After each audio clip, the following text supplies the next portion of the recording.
Hey, welcome back to Real Food Blog. I'm excited to show you this episode today about how to make a potato cheese soup. Now, there's just a basic way to do it, and then you can modify the cheeses. You can do anything from one cheese to two, three cheeses or more.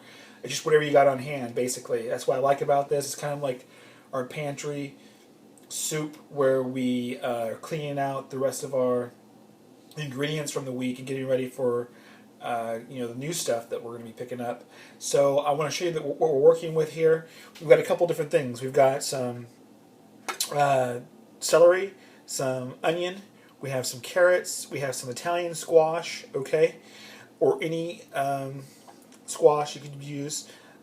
We've got some parsley, we have some garlic, of course, because none of the food that we make doesn't have garlic in it, right? Some tomato paste in a tube, or you use the can. I just use this because for convenience sake. Okay, we have some pecorino romano. You can use Parmesan, no problem.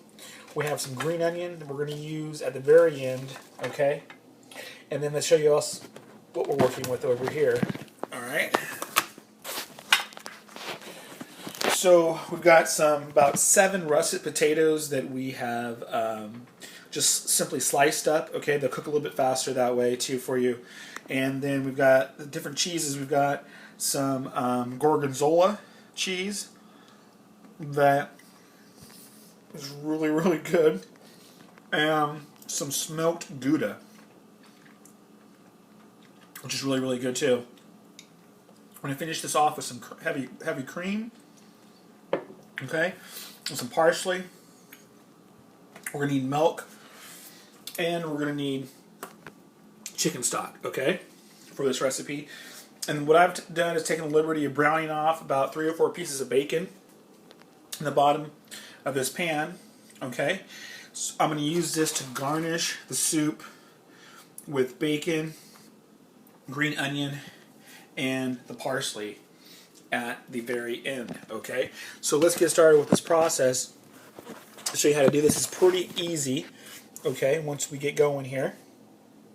So basically, we're going to turn and we're going to reserve some of that bacon fat that we used, or that was resulted from us rendering down this bacon, okay?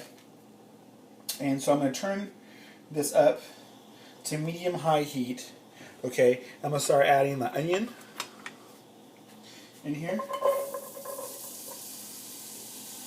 All right. We're going to add in the parsley. Or I'm sorry, parsley's not going to be added until the very end, but we're going to add the celery in.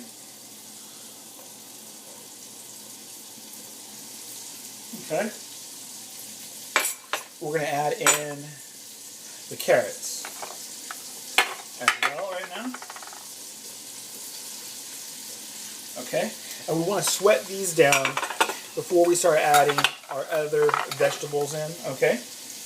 And doing anything else to it. So we're going to add a little bit of salt to this, a little bit of pepper,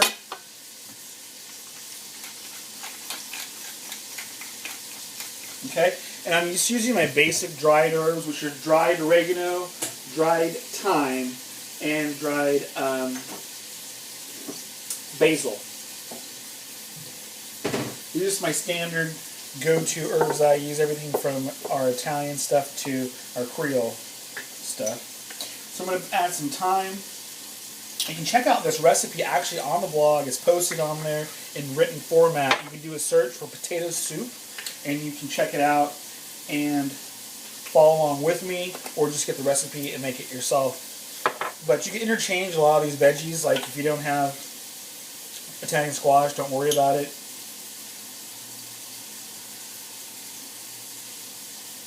But you gotta have celery and carrots. That's pretty much the standard when it comes to making soup, right? Okay? So I've got this sweating out, and I'm going to let this continue to cook for a couple of minutes, okay? And then I'm going to start adding in my other veggies, like I said. Start adding the garlic in, start adding the potatoes in, okay? And cooking everything until the potatoes become fork tender, and we'll show you that right here, right here on Real Food Blog.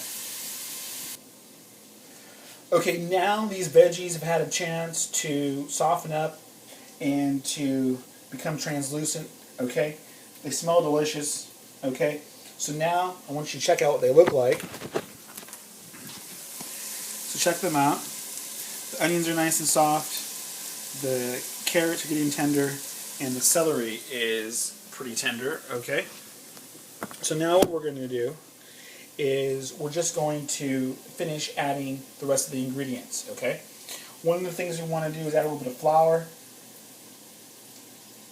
okay? Because we want to thicken, we want this soup to thicken. We're going to thicken it two ways, with the flour, actually three ways, with the flour, with the tomato paste, it'll thicken as well, and with the potatoes. The potatoes have natural starch in them, and they will be released and thicken this potato soup as well. Okay, and I'm reserving some of the leftover potato water, okay, so that I can actually use this if I need to add some more liquid. Like I've got 64 ounces of chicken stock, so if I need a little bit more, then I can use actually this reserved water, okay? And I didn't know if I told you earlier, but I sliced the potatoes, okay? That way they cook faster, okay, than dicing, okay? Because I'm slicing them really thinly, okay? And that's just my trick for potato soup because I don't want it to have to cook it all day, right? So there's about 7 russet potatoes in there, approximately, all right?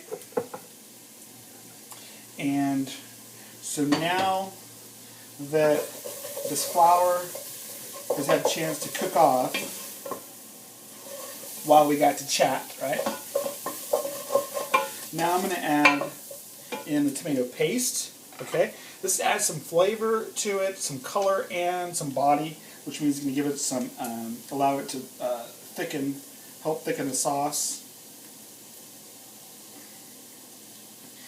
And 2 tablespoons of this is probably a whole one of those little cans, okay? What size cans are this? I don't know.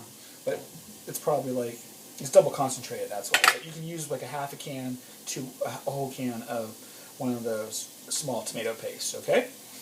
So we got that in there. Now,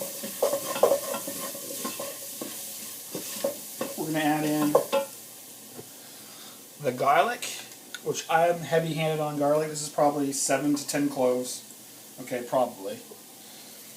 Okay, we're going to add in the squash. Okay, at this point. Remember, we're going to reserve half this parsley for the end and put half of it in now while we're cooking it.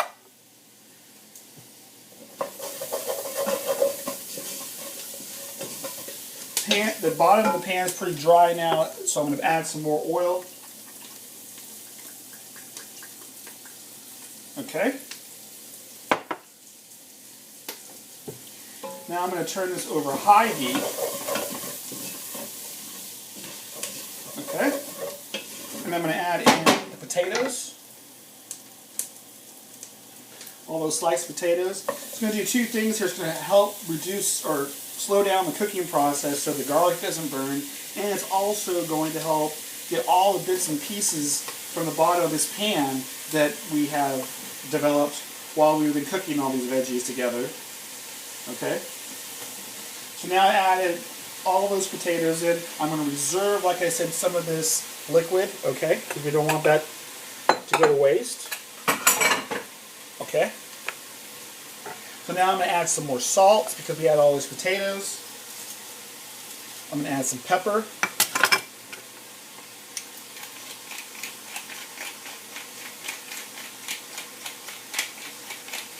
So I'm going to cook this for a second together, just so these potatoes pick up some of the flavors from the bottom of the pot and get in some of that garlic, right? And you can tell the temperature of the pan has come way down because it's no longer, doing the nice sizzle, okay, that we want. So we know that the pan's reduced in temperature. Okay? I want you to see this at this point right now because I want you to see what it's going to look like when it's actually done. So now we got all those veggies in there. We've got the potatoes, we've got the carrots, the celery, the onion, the garlic. We have the squash in there, some parsley, some dried oregano, some dried basil, and some dried thyme. Obviously, like I said, salt and pepper. Okay? So now, at this point, we're reserving the cheeses for last, okay, because we're going to put the cheeses on. We're going to put the Pecorino Romano, the smoked Gouda, and the Gorgonzola cheese at the end of the cooking process, along with the cream, the parsley, and the green onion, and of course, the bacon. So now what we're going to do is we're going to cover this with chicken stock. Okay.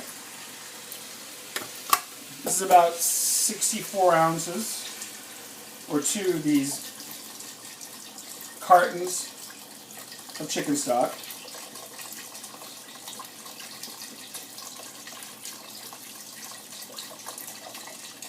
And remember, we're going to add the milk too towards the very end as well. You don't want to add the milk, the cream, and the cheeses right now because they'll split and you'll have a really messy soup, okay? So that's why I keep emphasizing to make sure we add those at the end, okay? So now, I've got all the things in the pool except the cheeses, except the cream, and the milk is still chilling to the side, right? And the green onions, and the parsley, right? And the bacon. So now, what I'm going to do is I'm going to let this simmer on high, a high simmer, right? For about 30 minutes until all the veggies get together. You're going to incorporate it. The potatoes get tender. Once the potatoes are fork tender, that's when we're going to add the milk, okay? And then we're going to take it off the heat, add the cheeses, add the cream, finish it off with some green onions and some parsley, and add the bacon, okay? So that is our potato cheese soup. We're just going to let it come back to a boil, and we may show you the end of this. If not, we'll post the pictures on the blog later. But hey, thank you from our family to yours. We'll see you next time, right here on Real Food Blog.